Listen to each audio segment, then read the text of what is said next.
जय श्री राधे कृष्णा दोस्तों। तो दोस्तों, सावन का पवित्र महीना चल रहा है। सावन के पवित्र महीने की आपको हार्दिक शुभकामनाएं। तो भगवान शिव की बहुत अलग अलग निराली कथाएं हैं, उसी में से एक कथा आज हम आपके लिए लेकर आए हैं। तो वीडियो में लास्ट तक जरूर बने रहिएगा। और आपने अगर मेरे चैनल पर पहली बार आए हैं तो चैनल को सब्सक्राइब जरूर करिएगा, बेल आइकन को दबाकर रखिएगा, आने वाली वीडियो का नोटिफिकेशन आपको मिल जाएगा। तो चलिए दोस्तों, वीडियो को शुरू करते हैं। तो दोस्तों, क्या आप जानते हैं भगवान भोलेनाथ अपने शरीर में भस्म क्यों लगाते हैं?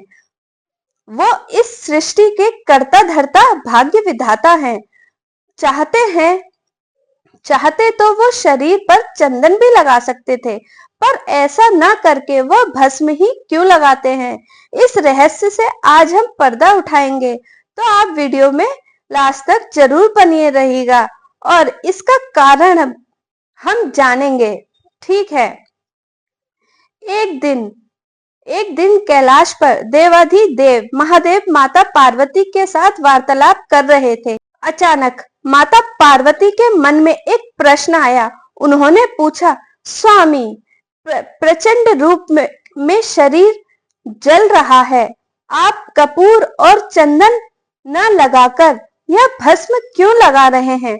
यह सुनकर भोले बाबा ने पार्वती जी को मुस्कुराकर यह उत्तर दिया, देवी, मेरे भक्त की स्मृति में यह भस्म लगा रहा हूँ। भस्म को मैं कितना चाहता हूँ, यह उसका परिणाम है। कौन है? माता पार्वती पूछती हैं, कौन है वो भक्त जिसके लिए आप भस्म लगा रहे हैं? तो शिव जी कहते हैं, सुनोगी वह बात? माता पार्वती ने सुनने का आग्रह किया तो शिव जी ने उन्हें कहानी सुनाई। सुनो पार्वती, मैं तुम्हें वह कहानी सुनाता हूँ। तो शिव जी पार्वती जी को कहानी सुनाते हैं। अनेक दिनों पहले की बात है। एक ब्राह्मण थे, उनका नाम प्रनाथ था। वह थे भगु परिवार के दैत्य। मुझे संतुष्ट करने के लिए वे घोर तपस्या करने लगे और आप तो भोले बाबा हैं, उनकी तपस्या से प्रसन्न हो गए होंगे। तुरंत ही उन्हें वर दिया होगा, आपकी भक्ति नहीं करती। प्रभु, क्या मैं आपकी भक्ति नहीं करती? फिर क्यों आप इस भक्ति की तलाश में अपने भक्तों के पास जाते हैं? देवी पार्वती के मन में ईर्ष्या हुई तो उन्होंने ऐसा कहा। हमारे नीलकंठ शिवजी माता की बात सुनकर कोमल स्वर में समझाने लगे, ना देवी, तुम्हारी भक्ति और प्रेम की तुलना तो कोई कर ही नहीं सकता। अवश्य भक्त की भक्ति में डूब जाता हूँ, तभी मुझे सभी भोलेनाथ कहते हैं। इसके लिए अगर आपके मन को कष्ट हुआ हो तो क्या मुझे आप क्षमा करेंगी? इस बात से माता पार्वती का मन पिघल गया। वह तो सारे जगत के माता हैं। स्वामी का मन पहचानने के लिए ऐसा बस कह दिया। इसलिए उन्होंने फिर पूछा, क्या मुझे आपके उस भक्त के बारे में नहीं बताएंगे? तो उस भक्त प्रनाथ की कहानी सुनना चाहती हो तो ठीक है, चलिए मैं सुनाता हूँ।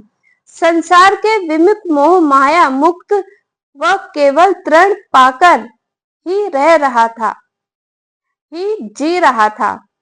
फिर एक दिन आहार के लिए ऋण काटते काटते उसकी उंगलियां कट गईं। बहुत जोर से खून निकलने लगा। माता पार्वती बेचैन हो उठी, परंतु देवी जानती थी वह जो खून बह रहा है उसका रंग लाल नहीं, घास की तरह हरा था।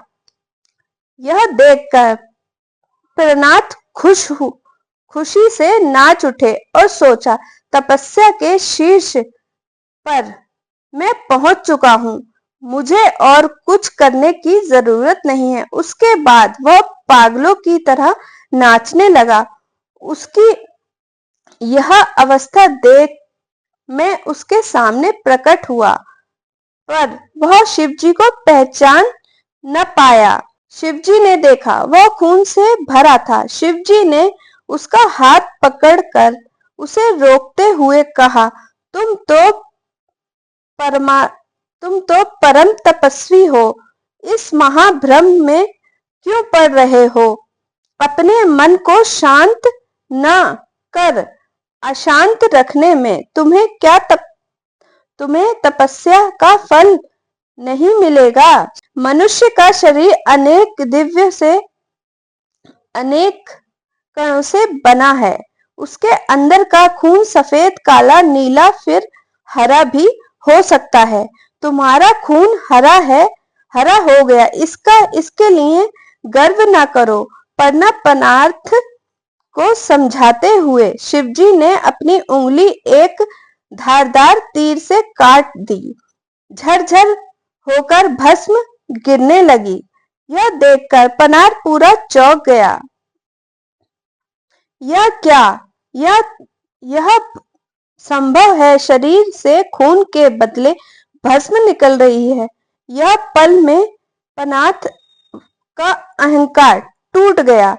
हाथ जोड़कर प्रार्थना करने लगा, कौन है आप? श्रेष्ठ, आपका अपना परिचय दीजिए। आपका नाम क्या है? आप देवता हैं या मानव? किन्नर हैं या पक्ष? गंधर्व? मेरी आंखें खुल गई हैं, गर्भ चला गया है। बताइए आप कौन हैं? ब्रह्मांड का रूप त्याग कर अपने रूप में पन्नार्थ के सम्मुख प्रकट हुए। प्रभु चंद्रशेखर छोटे बच्चे की भांति उसने शिवजी के पैर पकड़ लिए। रोते रोते बोला, प्रभु मैं मूर्ख हूँ, अज्ञान हूँ, आपको पहचान न पाया। जिसके दर्शन के लिए मैं तपस्या कर रहा था, वह सच में अज्ञान हूँ, आपको पहचान न सका। अपना बड़प्पन दिखा रहा था। मुझे क्षमा कीजिए प्रभु, क्षमा कीजिए। आंखों में अश्रु से पन्नार्थ शिवजी के पैर धो चुका था। संपूर्ण रूप से शिवजी के पास समर्पित हो गया। महादेव संतुष्ट होकर बोले, भक्त पन्नार्थ, मैं तुमसे संतुष्ट हूँ। मैं तुम्हें आशीर्वाद देता हूँ। तुम्हारी यह साधना और यह कीर्ति हमेशा अमर रहेगी। और आज से मैं अपने शरीर पर भस्म का लेप लगाकर भक्त का मान रखूंगा। भक्त का मन रखने के लिए उसी दिन से शिवजी चंदन कपूर त्याग कर शरीर में भस्म लगाते हैं। यह सुनकर माता पार्वती ने उनकी पद वंदना कर कहा, प्रभु आपने मेरी ज्ञान के नेत्र खोल दिए। आपके त्याग के समक्ष मेरा सिर अपने आप ही झुक जाता है। सिर्फ पत्नी के रूप में ही नहीं, मुझे अपने भक्त के रूप में भी अपने चरणों में स्थान दीजिए। सच में प्रभु आशुतोष परम दयालु हैं। वे शिव मंगलमय हैं। देवाधिदेव महादेव शिवजी मंगल करें। जय हो भोले बाबा की, जय हो भोले बाबा की। तो दोस्तों, यह थी शिवजी के भस्म लगाने की कथा। तो बताइएगा आपको यह कथा कैसी लगी। अगर आपको हमारी यह कथा पसंद आई हो तो कमेंट्स में जय भोले बाबा जरूर लिखिएगा और एक लाइक भी जरूर कर दीजिएगा। मिलते हैं आपसे इसी तरह की एक और नई जानकारी के साथ। तब तक के लिए जय श्री राधे कृष्णा। ओम नमः शिवाय। जय भोले बाबा की।